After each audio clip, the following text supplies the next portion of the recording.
물질과 우리의 삶이 함께 드려지는 시간 될 수 있도록 주여 인도하여 주옵소서. 하나님, 또 귀한 물질이 하나님의 나라에 아름답게 사용되길 원합니다. 하나님의 나라의 복음이 증거되게 도와주시고, 또 하나님의 생명책에 기록된 이름들이 하나님 다 추수되는 역사가 있도록 주여 역사하여 주옵소서.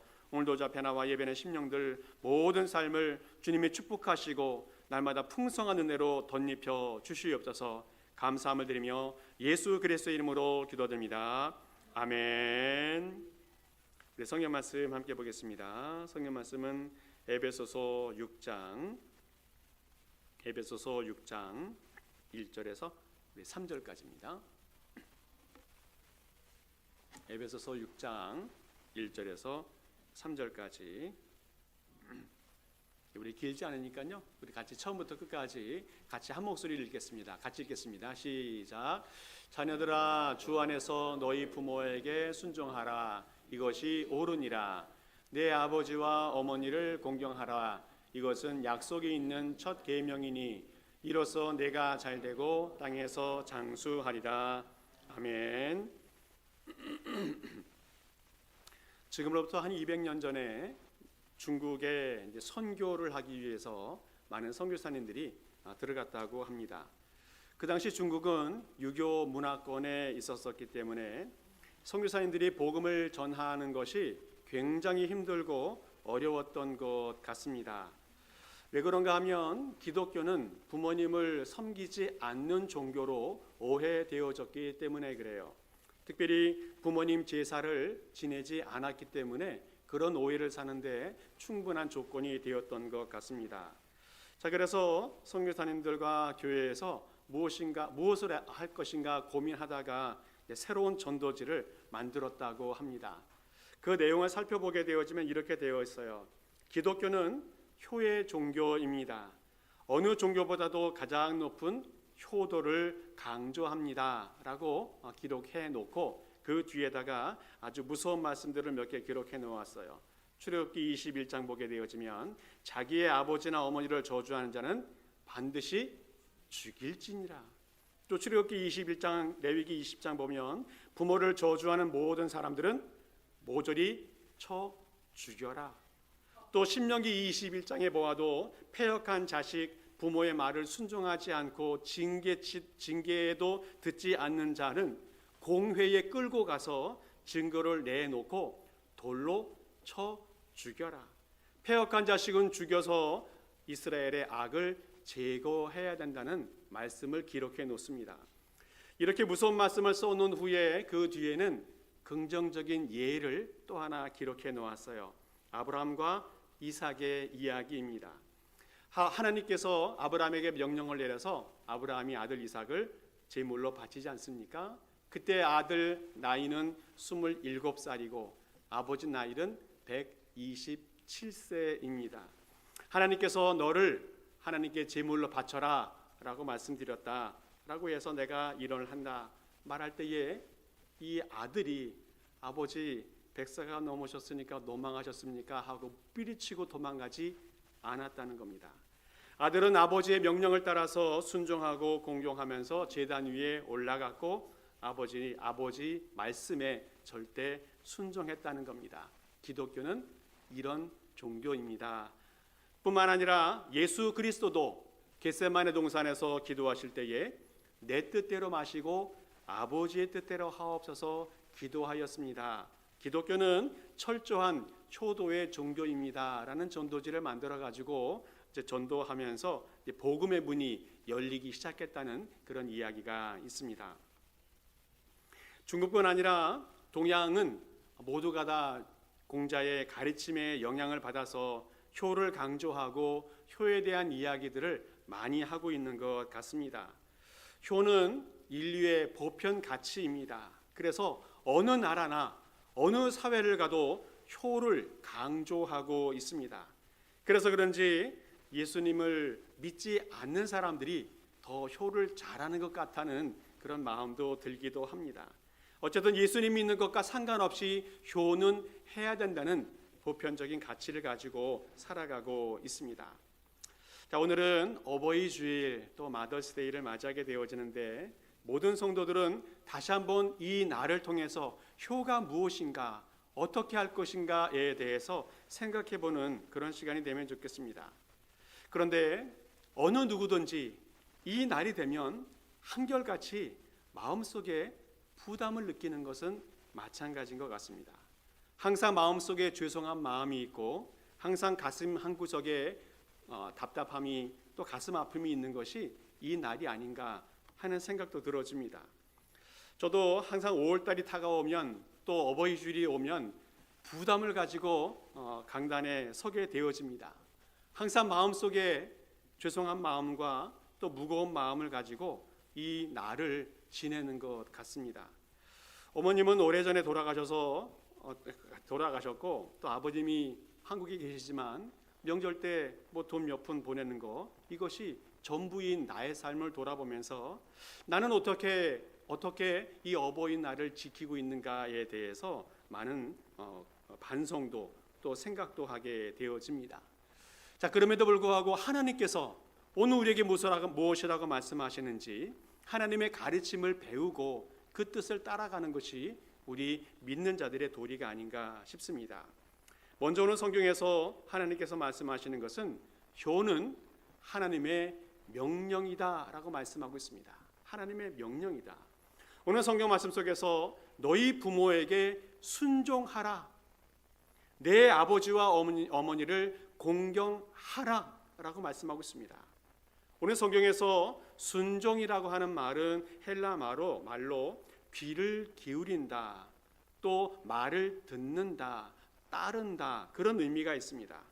이 순종이라는 말은 어떤 기계적인 순종이라든지 무조건적인 순종, 억지로 하는 노예 같은 순종, 이런 말이 아니라 기쁨으로, 즐거움으로, 존중하는 마음으로 말을 듣고 따른다는 의미가 그 가운데 포함되어져 있습니다. 순종은 말을 듣는 데서부터 시작해야 한다는 겁니다. 순종은 말을 듣는 데서부터 시작되어져야 순종이 되어질 수 있다 말하고 있습니다. 그런데 말을 듣는 것이 쉬운 일은 아닌 것 같아요. 얼마 전에 친구 한 명을 만났는데 이 친구는 대학을 졸업하고 곧바로 미국에 유학을 와서 공부 다 마치고 결혼하고 또 자녀 낳고 정착해서 잘 살고 있는 친구입니다. 그 친구랑 이런저런 얘기하다가 보니까 한국에 계신 아버지 얘기를 했는데 아버지가 잔소리가 얼마나 많은지 아마 내가 한국에 살았으면 미쳤을지도 모르겠다는 얘기를 해요. 그러면서 그 아들은 한국에서 떠나와서 따로 사는 것을 어찌 보면 행복하게 여기면서 지내고 있더라고요. 부모님의 폭풍 잔소리, 이거 듣기가 쉽지 않은 것 같습니다. 그러나 오늘 성경에서 말씀하십니다. 순종의 시작은 잔소리 같은 부모님의 말을 진지하게 경청하는 것부터 시작해야 한다 말하고 있습니다. 순종이라는 말은 듣는다는 뜻이 그 속에 포함되어져 있습니다. 무엇을 듣습니까? 그 말 속에 사랑의 소리를 들을 수가 있어야 한다는 겁니다.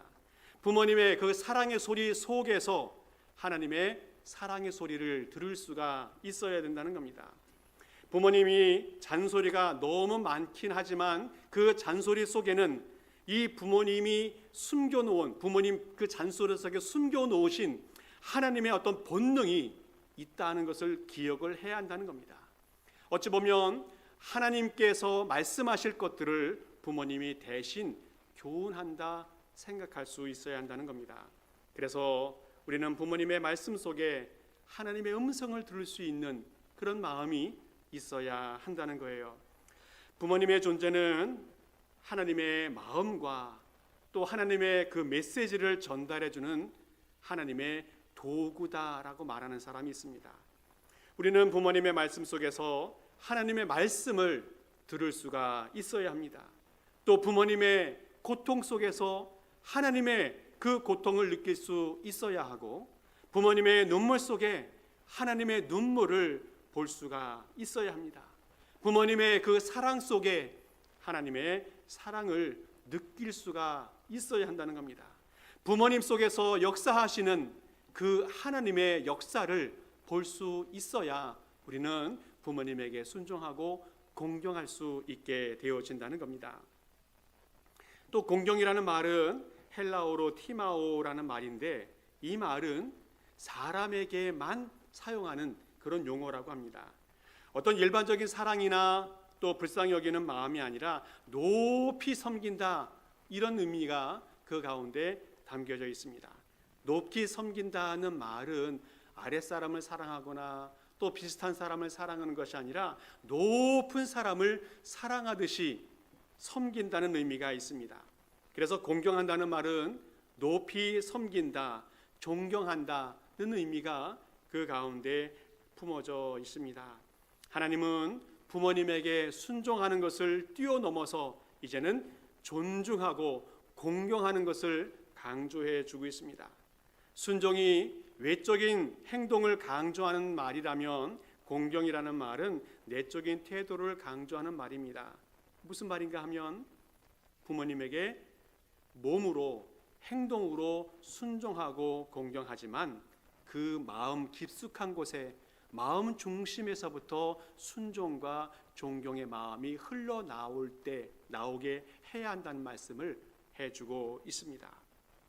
오늘 성경에서 내 부모를 공경하라, 또 순종하라 하는 말씀은 하나님의 명령이라는 겁니다. 명령. 하나님은 중요한 말씀을 해 주실 때 항상 명령으로 해 주셨습니다. 그런데 하나님이 명령을 하실 때 하나 특징이 있어요. 그것은 부연 설명을 하지 않는다는 겁니다. 왜 해야 됩니까? 말씀하지 않습니다. 어느 정도까지 해야 되는가에 대해서도 말씀하지 않습니다. 순종할 때에 골라서 하지 말라, 골라서 하는 것에 대해서 말씀하고 있지 않습니다. 옳은 것은 하고 옳지 않은 것은 하지 않는 이런 차원을 말씀하고 있지 않습니다.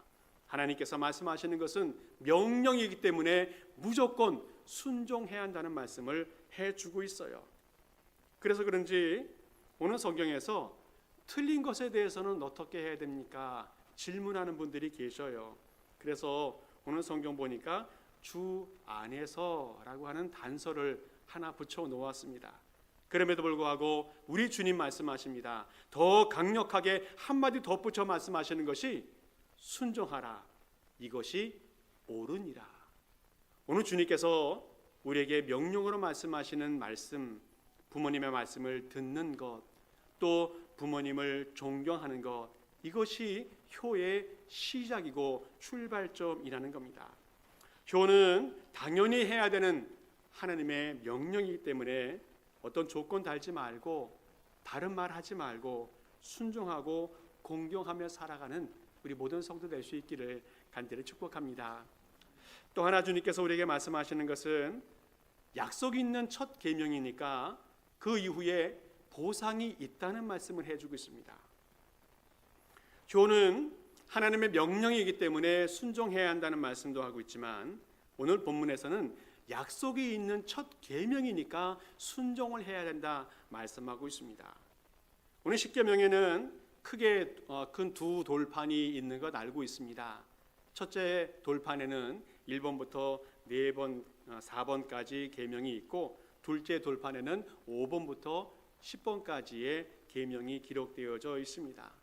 두 번째 돌판, 5번째 계명, 그것이 내 부모를 공경하라는 첫 번째 약속이 되어지겠습니다. 이 부모를 공경한다는 것은 하나님의 명령이기 때문에 하나님의 그 법 돌판에 기록해 놓을 만큼 중요하다는 겁니다. 하나님의 명령은 어떤 자연법이나 양심의 명령을 뛰어넘은 어떤 특별한 법이라는 것을 말씀해 주고 있어요. 따라서 우리는 순종 이상으로 부모님을 공경해야 한다, 또 힘써야 한다는 말씀을 해주고 있습니다. 이렇게 하나님의 명령을 따르는 사람들에게 두 가지 약속을 주는데 하나는 내가 잘 될 것이다, 내가 잘 될 것이다, 또 내가 땅에서 장수할 것이다 라고 말씀해 주고 있습니다. 오늘 주님께서 말씀하시는 그 약속, 부모님에게 순종하고 또 공경하는 사람에게 이 땅에서 진정한 행복을 누리게 해주겠다는 약속을 해주셨습니다.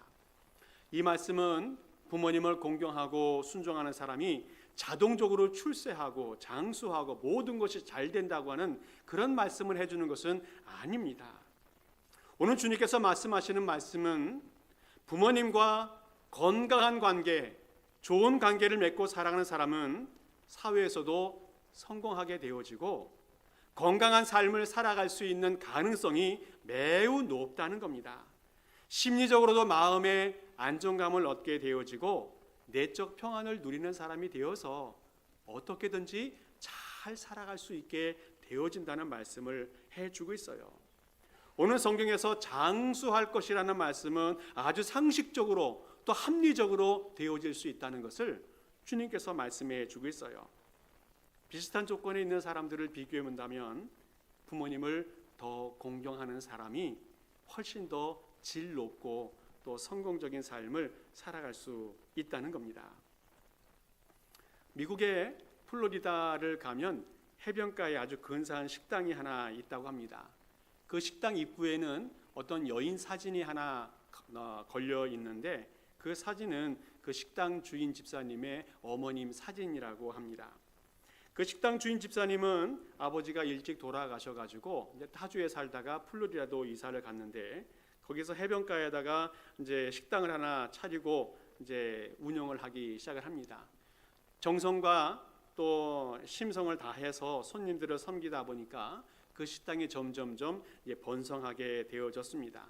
그래서 몇 년 동안 노력하고 또 준비하고 계획해서 더 아름답고 큰 식당을 이제 열게 되어집니다. 오픈을 준비할 때에 어머님이 안타깝게도 병에 들게 되었고 또 오픈하기 직전에 돌아가시는 안타까운 일이 있었습니다. 어머님은 돌아가실 때에 그 아들을 불러놓고 두 가지 유언을 남겨놓았다고 합니다. 하나는 식당을 잘 경영해라. 그런데 사업보다는 인생의 주인이신 하나님을 더 귀하게 여기는 믿음의 마음을 가지고 믿음의 삶을 살면서 식당을 경영해라 라고 당부해 주었답니다. 또 하나는 이번에 오픈하는 가게에서는 술을 팔지 말 것을 당부해 주었습니다. 자, 그러다 보니까 이 아들은 어머님의 유언을 따라서 처음에는 술을 팔지 않으려고 노력을 많이 했다고 합니다. 그러다 보니까 점점 말썽이 생기는 겁니다. 이 주류 회사에서 폭력배 같은 사람들을 보내서 협박도 하고 위협도 하고 사고도 치게 하고 막 그랬다고 해요. 그때 이 아들이 이 벽에 걸려 있는 어머님 사진을 보여주면서 어머님 유언이다 그랬더니 더 이상 시비를 걸지 않는다고 했다고 해요. 그래서 모든 문제가 잘 풀어지고 이제 식당을 잘 운영하게 될 수 있었다고 합니다. 그 사진, 어머님의 사진 아래에 이런 글 써놨었다고 합니다. 어머님의 미소는 저의 추억입니다. 어머님의 사랑은 저의 용기입니다. 어머님의 말씀은 저의 등불입니다. 어머님의 기도는 저의 능력입니다. 어머님의 주님은 저의 주님입니다. 이 말을 날마다 보면서 읽으면서 이 사람은 어머님의 유언을 따라서 식당 경영을 잘했고 열심히 살아갔습니다. 어머님의 유언이 잘 사는 비결이 되어졌다는 겁니다. 어머님이 주신 그 교훈을 따를 때에 식당도 잘 되고 그 인생이 잘 살 수 있는 환경이 되어졌다라는 말씀을 해주고 있습니다.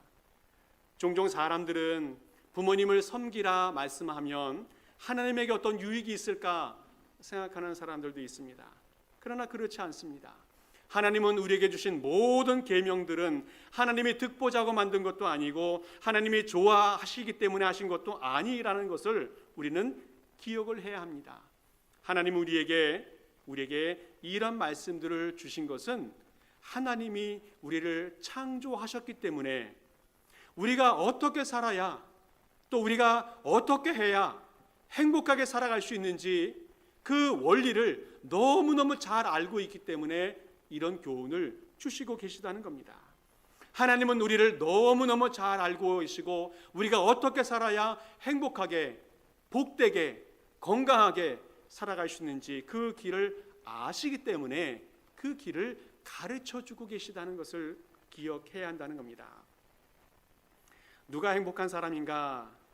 사랑하며 살아가는 사람이 행복한 사람입니다. 누가 행복한 사람입니까? 사랑을 받으면서 살아가는 사람이 행복한 사람입니다. 누가 가장 행복한 사람인가?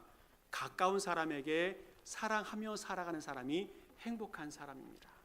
또한 누가 가장 행복한 사람인가? 가까운 사람에게 사랑을 받으면서 살아가는 사람이 행복한 사람입니다. 하나님은 저와 여러분들이 이 땅에서 정말 행복하게 살아가기를 원하십니다. 그래서 부모님을 섬기고 부모님을 공양하라 말씀해 주시면서 행복한 길을 걸어가도록 그 길을 제시해 주셨습니다. 하나님은 저와 모든 성도들이 하나님의 말씀을 순종하면서 이 땅에서 행복하게 살아가기를 바라십니다. 이 모든 축복들을 누리는 우리 모든 성도 될 수 있기를 간절히 축복합니다. 또 하나 주님께서 우리에게 주시는 교훈은 무엇인가 하면 성령께서 도우신다는 겁니다. 믿음의 자녀들 혹시 그리고 우리 신앙이 좋은 가정들을 보면 종종 가족 간에 이 갈등이 생기고 또 부모님과의 갈등이 있는 가정들이 생각보다 많습니다. 자, 그런데 이것은 특별하거나 이상한 것이 아니고 아주 보편적인 일이라는 것을 우리가 꼭 기억했으면 좋겠습니다. 어떤 가정들을 보게 되어지면 부모님은 자녀를 고치려고 하고 또 자녀는 부모님을 고치려고 하다 보니까 서로 갈등이 생기고 싸우고 분쟁이 생기는 경우들이 많이 있습니다. 그래서 많은 사람들이 부모와의 갈등 때문에 깨어지고 힘들어하고 탄식하는 사람들이 생각보다 많습니다. 그런데 그 상처가 쉽게 해결되지 않는다는 것이 문제입니다. 그리고 상처를 평생토록 끌어안고 살아가는 사람이 생각보다 많습니다. 우리 사람들은 너무너무 연약한 존재이기 때문에 마음의 상처를 받으면 그 상처가 쉽게 해결되지 않아요. 특별히 가까운 부모님이나 자녀들에게 상처를 받으면 그 상처가 쉽게 해결되지 않는다는 겁니다. 이때 성령께서 그 상처받은 사람들에게 말씀해 주십니다. 로마서 8장 26절에 이렇게 말씀하고 있어요. 우리 같이 한번 읽어보겠습니다. 시작. 이와 같이 성령도 우리의 연약함을 도우시나니 우리는 마땅히 기도할 바를 알지 못하나 오직 성령이 말할 수 없는 탄식으로 우리를 위하여 친히 간구하시느니라. 아멘. 성령도 우리 연약함을 아신다 말씀하고 있습니다. 우리가 기도하지 못할 만큼 답답하고 상처나서 널브러져 있을 때에 성령께서 말할 수 없는 탄식으로 우리를 위해서 간구하신다 말씀하고 있습니다. 성령께서는 치유의 영이십니다. 성령은 회복의 영이십니다. 우리가 상처 안고 끌어안고 또 널브러져 있을 때 탄식하고 있을 때 그 관계를 회복하는 영이 우리 성령 하나님이십니다. 우리 연약함을 강하게 바꿔 주시고 또 사랑이 안 되는 관계 속에서 사랑을 하게 하시는 분이 우리 성령 하나님이시라는 겁니다. 오늘 다시 한번 우리는 우리 마음속에 어떤 상처나 아픔과 탄식이 있다면 성령께 기도하면서 풀어가는 우리 모든 성도 될 수 있기를 간절히 축복합니다. 한 집사님이 있었는데 이 집사님이 어릴 때부터 아버지로부터 많은 무시도 받고 또 매맞을 때도 많고 그러다 보니까 아버지를 생각하면 항상 두려움과 그 마음속에 증오심이 생겼어요. 그래서 이 집사님이 아주 죽으라고 공부를 합니다. 공부를 정말 열심히 했어요. 그래서 실력을 갖춰가지고 미국으로 유학을 왔습니다. 그리고 유학을 와서 공부 열심히 하고 또 공부도 마치고 또 좋은 직장 얻어서 미국에서 정착하면서 잘 살고 있어요. 문제는 뭐냐면 마음의 상처가 있어요. 마음의 상처가. 아버지에게 받은 그 상처와 무시와 그 매맞음 때문에 마음의 상처가 너무 커서 어떤 사람이 누군가 내게 안 좋은 소리를 하면 그것을 받지를 못해요. 그래서 교회를 열심히 다니다가 문제만 생기면 교회를 옮기게 되어집니다. 한 번 옮기고 두 번 옮기고 세 번 옮기면서 계속 교회를 옮겨요. 그러면서 교회를 정착하지 못하고 신앙생활을 제대로 하지 못하는 그런 안타까운 상황이 발생이 됩니다. 이 집사님은 그 문제를 풀기 위해서 상담을 받아보기도 하고 기도도 하면서 마음이 치료되고 또 영혼이 치료되도록 여러 가지 수고하고 노력하는 과정을 밟아가지만 쉽게 해결되지 않는 것 같아요. 용서를 해버려야 치료가 되어지고 그 문제가 해결되어지는데 인간적인 마음으로는 용서를 하고 싶은데 그 마음의 상처가 너무 깊으니까 용서가 되어지지 않는 겁니다. 성령께서 그 마음을 치료해 주셔야 용서가 되어지고 회복이 되는 줄을 믿습니다. 날마다 기도하면서 하나님을 의지하고 하나님을 붙들고 성령께서 역사하실 것을 날마다 간구하면서 눈물을 흘리며 살아가는 그 집사님의 모습을 보면서 정말 안타깝기도 하지만 성령께서 반드시 치료하시고 회복하시고 온전케 하실 것을 믿습니다. 오늘 이 모든 성도님들에게도 혹시 크든 작든 우리 마음속에 상처가 있다면 성령 하나님께 기도하면서 성령님의 치유하심을 경험하는 우리 모든 성도 될 수 있기를 간절히 축복합니다. 얼마 전에 집으로라고 하는 영화가 나온 거 여러분 아시는 것 같은데, 한 도시 아이가 어머님이 아이를 키우기가 어려워서 잠시 산골짜기에 계신 외할머니에게 맡겨지게 되어집니다. 이 외할머니는 전형적인 시골 분인데 문제는 말을 못하세요. 그러다 보니까 이 맡겨진 어린 손자가 할머니를 바보라고 벙어리라고 놀리기도 하고 또 요강 단지를 막 발로 차면서 어지럽히기도 하고 할머니를 좀 괴롭게 하면서 지내게 되어집니다. 그러나 할머니의 헌신적인 사랑으로 그 아이의 마음이 변화되는 과정을 그려준 영화가 그 영화입니다. 이 아이가 시골에 살다 보니까 짜장면이 먹고 싶어서 할머니에게 조를 때에 할머니는 말린 나무를 다 거두어 가지고 시장에 나가요. 그래서 팔려고 하는데 말을 못하니까 소리를 지르지도 못하고 어찌 해서 또 이 물건을 팔아서 돈을 벌어서 이 아이에게 짜장면 한 그릇을 사줍니다. 그러나 돈이 없으니까 할머니는 먹지를 못해요.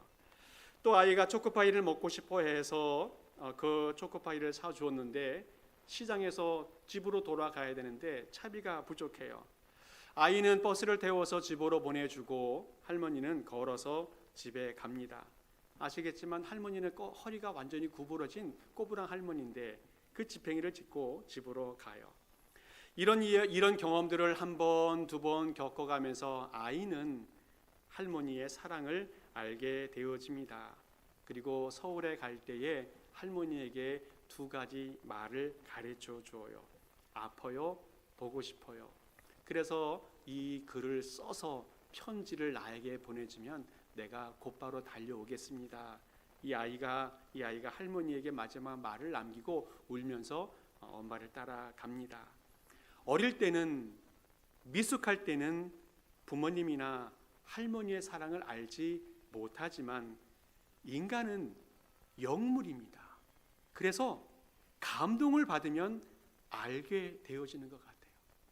감동을 받으면 끊임없이 사랑해주고 끊임없이 섬겨주고 끊임없이 도와주는 헌신이 있으면 알아요. 이것이 사람입니다. 오늘 성령께서 이와 같이 우리 가운데 역사하실 줄을 믿습니다.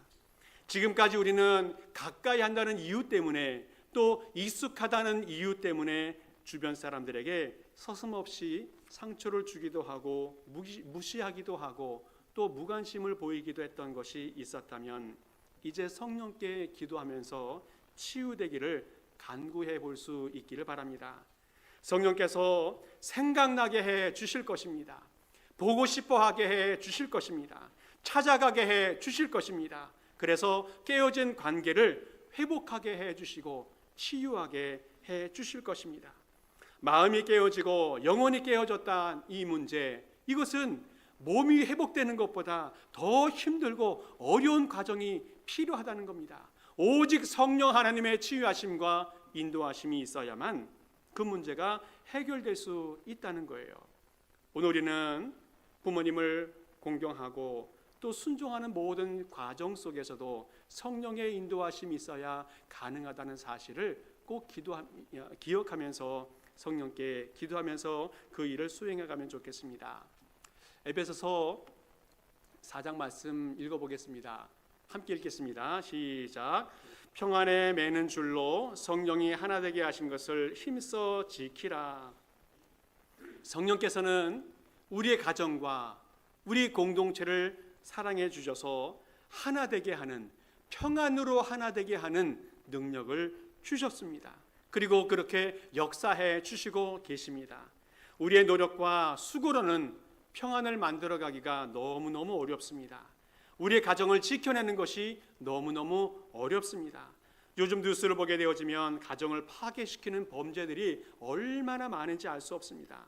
10대들이 칼을 들고 설치면서 서로를 살해하는 일들이 벌어지고 남편이 아내를 살해하고 또 남편이 아내를 살해하는 뉴스들도 많이 보게 되어집니다.